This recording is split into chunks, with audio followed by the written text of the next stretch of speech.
방과후, 늘봄, 돌봄 담당 교사 유경혜입니다. 2학년 담임을 맡고 있고요. 그리고 늘봄학교를 전체 담당하고 있습니다.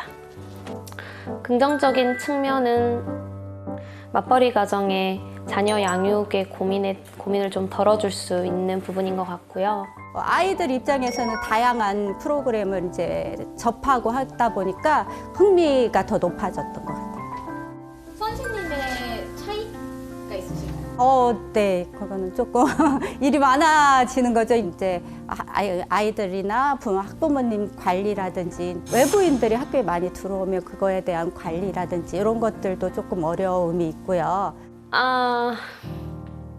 제가 퇴근이 4시 반인데 1년 동안 정시에 퇴근해 본 적이 없고 유치원에 아이를 데리러 가면 저희 아이가 항상 마지막에 남아있고, 저는 학교에서 공부를 가르치는 선생님인데 선생님으로서의 역할보다 업무를 추진하는 데 더 힘을 쏟았던 한 해였던 것 같아서 저희 반 아이들에게 상당히 좀 미안한 마음도 가지고 있습니다.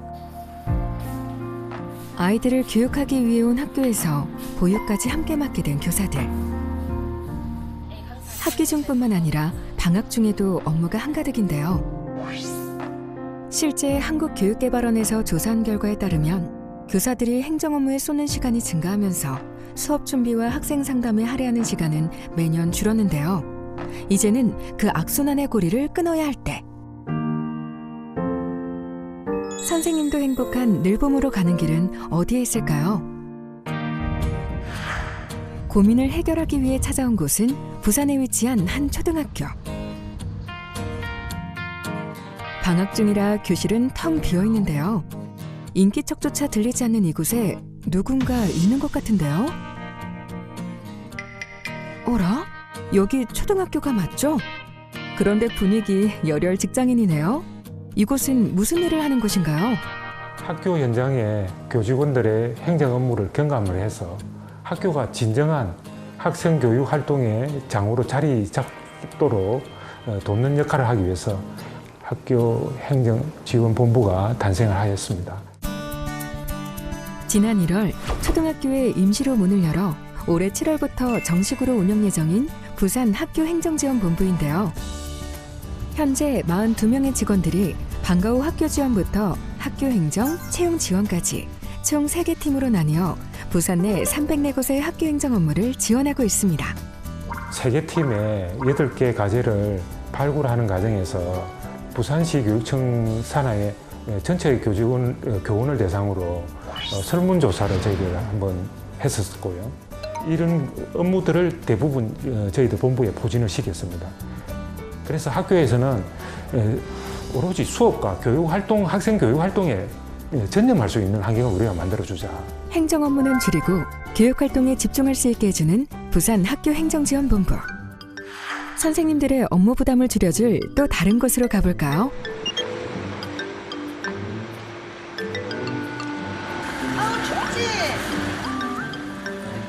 학교는 방학을 했지만 이른 아침부터 차에 올라타는 아이들. 다양한 학교의 아이들이 이용하는 스쿨버스인데요. 지금 어디를 가는 걸까요?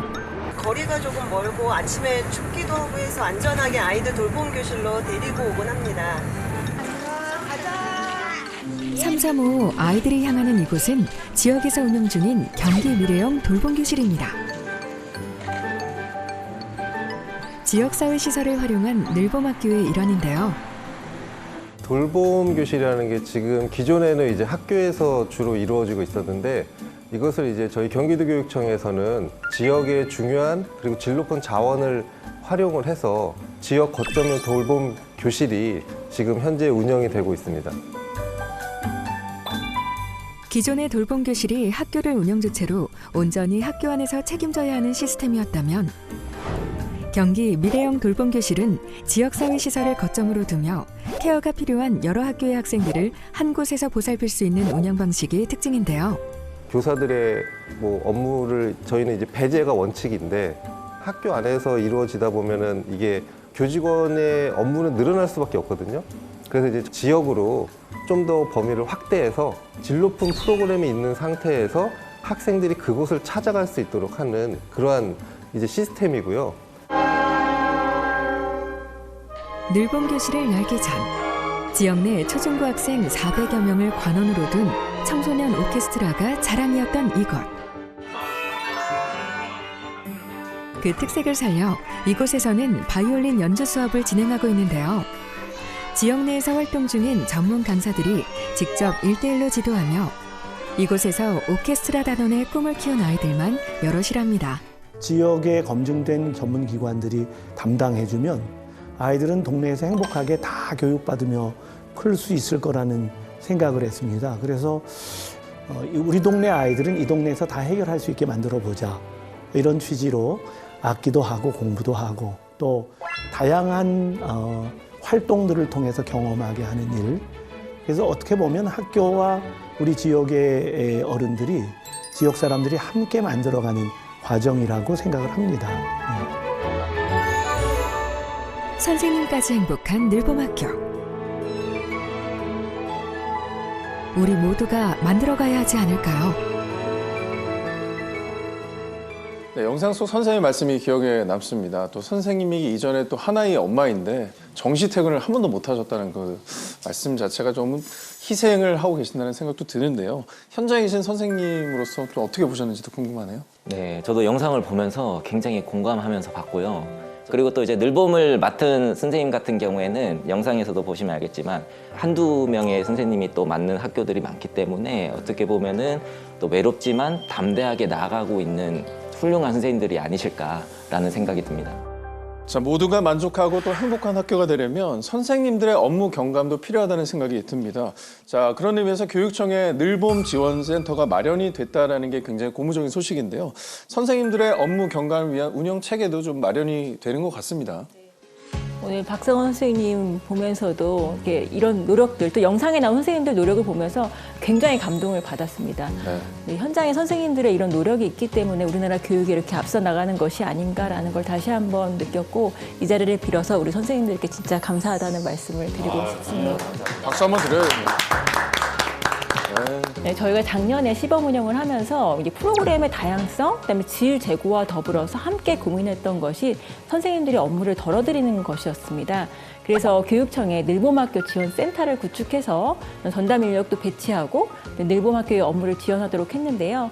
올해는 특히 이 교육청의 센터 기능을 더 강화하는 역할을 하는 동시에 늘봄 학교 내에서 이걸 전담을 할 수 있는 늘봄 지원실이라는 거를 구축해서 운영할 계획입니다.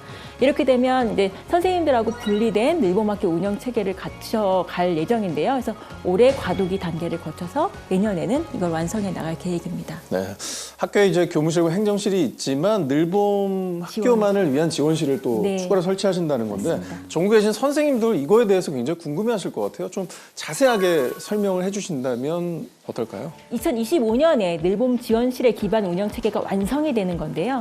2024년에는 1학기에는 저희가 기간제 선생님 2,000분을 넘게 배치를 해서 네, 선생님들이 늘봄 학교로 인해서 추가적인 업무를 부담하지 않으실 수 있도록 하고 네, 2학기에는 한 학교당 1명 이상씩의 늘봄 학교 전담 인력을 배치를 해서 또 늘봄 지원실도 구축을 해서 이런 것들을 완성해 나가고 2025년이 되면은 이 큰 학교 먼저 저희가 늘봄 지원 실장님도 공무원으로 배치를 할 계획입니다.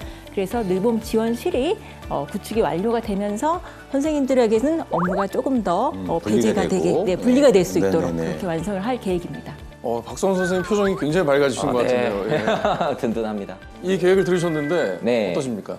네, 저희가 작년에 운영하면서 저희 지원청에서도 방과후 늘봄센터에서 재료비나 강사비 지급을 이렇게 전담해가지고 맡아주셨어요. 사실 담당자로서 이런 회계 처리 한두 개만 덜 수 있어도 굉장한 경감이 되거든요. 심리적인 안정감도 되고요. 그래서 이런 부분을 조금 더 확대해서 지원 체계를 탄탄하게 구축한다면 또 교원이나 또 어느 누군가에게도 환영받는 그런 늘봄학교가 되지 않을까 생각합니다.